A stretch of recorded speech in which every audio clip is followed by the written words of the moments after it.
जितनी भी माताएं एकादशी का व्रत करती बहुत ध्यान से सुनना आज की कथा को। शायद जिंदगी में मिली ना मिली, और ये कथा का रिश्ता तो बहुत ध्यान से सुनना।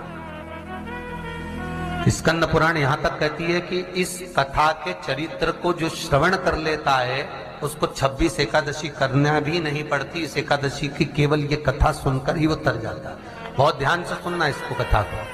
एकादशी के दिन जब आप जल शंकर को चढ़ाने तो रोज ही जाते हैं। जब एकादशी का दिन रहे और शंकर जी के मंदिर में आप जल समर्पित करें तो 3 बार मुख से स्वधा स्वधा स्वधा या स्वधा स्तोत्र का पाठ, जिसमें 12 श्लोक। 2-4 हैं, पैसा तो आ रहा है और घर में टिक नहीं रहा। डॉक्टर में, पुलिस में, एक्सीडेंट आदि में, कहीं गलत जगह पर, व्यसन में अगर पैसा जा रहा है, जुए में, मांसाहार, मदिरा पान, या कहीं आया पैसा आने में कमी नहीं, आ रहा है पर टिक नहीं रहा, रुक नहीं रहा। कोई मांगने आ गया, दे दिया, फिर वहां से अपने पास नहीं आ रहा, अपन कह रहे हैं भैया हमारा पैसा लौटा दो, नहीं आ रहा। तो महाराज शिव महापुराण की कथा कहती है एकादशी के दिन गंगा के जल में मात्र 7 बेलपत्री डालकर जो नंदीश्वर भगवान अर्थात जो शंकर जी के शिवलिंग के सामने नंदी होता है, उस नंदी के चरण पर गंगा का जल चढ़ाकर बेलपत्री शिव पर समर्पित कर देता है, उसके घर में रुपया रुकना चालू हो जाता है। फिर वो गलत जगह पर नहीं जाता, गलत स्थान पर वो धन जाएगा ही नहीं। तूने स्वीकार किया, मांग तुझे क्या चाहिए। एकादशी ने भगवान विष्णु से कहा, नाथ प्रभु वर दे दो, मृत्यु लोक में जो मनुष्य मेरा व्रत करेगा, चाहे जलचर, थलचर, वायुचर या सांसारिक मनुष्य, मेरा अगर एकादशी का व्रत करेगा, प्रभु उसके यहाँ धन धान्य वैभव सुख संपदा बढ़ेगी और उस जीवात्मा को नरक नहीं भोगना पड़ेगा, सीधे बैकुंठ का उसको वास मिलेगा।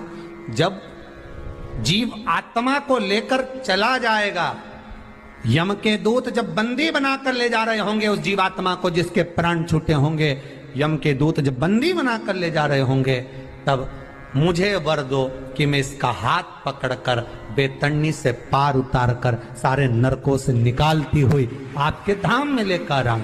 भगवान ने वर दे दिया, तथास्तु। हे एकादशी सुनो, मृत्यु लोक का मनुष्य अन्न का त्याग कर कर, क्योंकि अन्न में एकादशी के दिन पाप पुरुष रहता है, अन्न का त्याग कर कर एकादशी के दिन जो मनुष्य तुम्हारा व्रत धारण करेगा, उस व्रत को करेगा और उस व्रत को धारण करेगा, उसकी मनोकामना पूर्ण होकर वो मेरे ही धाम को जाएगा। ये तो हुआ एकादशी के जन्म की कथा।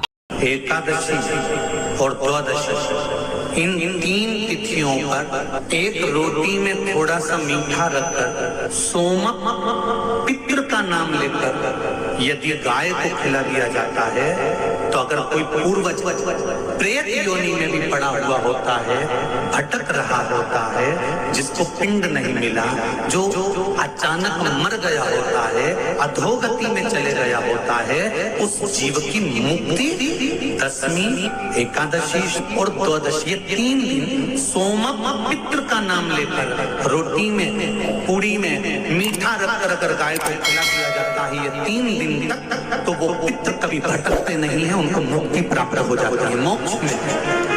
और श्रीमद वल्लभाचार्य जी ने कहा था एकादशी मरने के बाद मत दो, एकादशी जीते जी दो। कहा था कि नहीं कहा था? जीते जी दान करिए। इसलिए जगदीश में, जगन्नाथपुरी में एकादशी उल्टी लटकी हुई है। करें आपने दर्शन, जगदीश में एकादशी को उल्टा लटकाया। क्यों? क्योंकि वल्लभ ने कहा कि एकादशी जीते जी दो। कई पंडितों कहते हैं तुम्हारे दादाजी मर गए, जब 12वें का दिन होता है ना, तो पंडित जी संकल्प छुड़ाते हैं, दो एकादशी। बड़े बेटे ने 5 दे दी, छोटी बहू ने 3 दे दी, उसने 2 दे दी, उसने 2 दे दी, तो क्या तुम्हारे दादाजी भिखारी थे जो तुम्हारी एकादशियां लेकर जाएंगे? और तुम कौन होते हो दादाजी को एकादशी देने वाले? तुमने कौन सा इतने पुण्य कर लिए जो तुमने एकादशी दे दी? एकादशी के दान की महत्वता श्रीमद् वल्लभाचार्य जी ने कहा कि कोई व्यक्ति अगर खटिया पर सड़ रहा है, पलंग पर तड़प रहा है, हॉस्पिटल में पड़ा हुआ है, तो निवेदन है कि उसको देखने जाओ तो अपनी करी हुई एकादशी में से 2 एकादशी का दान उसको तुरंत दे दो। क्यों? तो जिससे उसको मोक्ष मिल जाए, मरने के बाद नहीं। क्योंकि मरने के बाद तो वो 10वें के दिन, गरुड़ पुराण में लिखा है 10 दिन तक जीवात्मा घर की अटारी पे रहती है। कितने दिन? 10 दिन। 10 दिन के बाद जीवात्मा चली जाती है। कहाँ जाती है? उसको जहां जाना है। 3 दिन में उसको भोग भोगना पड़ता है जीवात्मा को। 3 दिन नरक का भोग भोगती है, उसके बाद स्वर्ग का भोग भोगती है। 18 दिन में ये प्रोसेस पूरी हो जाती है। कितने दिन? 18 दिन। 18 दिन के बाद में उस जीवात्मा को धान के खेत में पटका जाता है।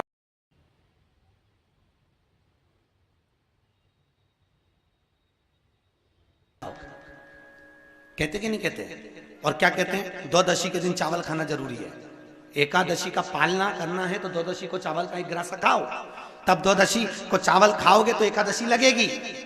चावल नहीं खाओगे तो एकादशी नहीं लगेगी। द्वादशी को चावल खाना जरूरी है। क्यों कहते हैं? क्योंकि धान के खेत में जीव को छोड़ा जाता है, उस धान के खेत में, चावल के खेत में जीवात्मा रहती है। उसको चिड़िया खाती है तो चिड़िया के रूप में जन्म लेता है, मनुष्य खाता है तो मनुष्य के रूप में जन्म लेता है। इसलिए एकादशी के दिन चावल नहीं खाया जाता, क्योंकि एकादशी के दिन हम चावल खाएंगे तो जीव हत्या का दोष लग जाएगा। फिर कब खाना है?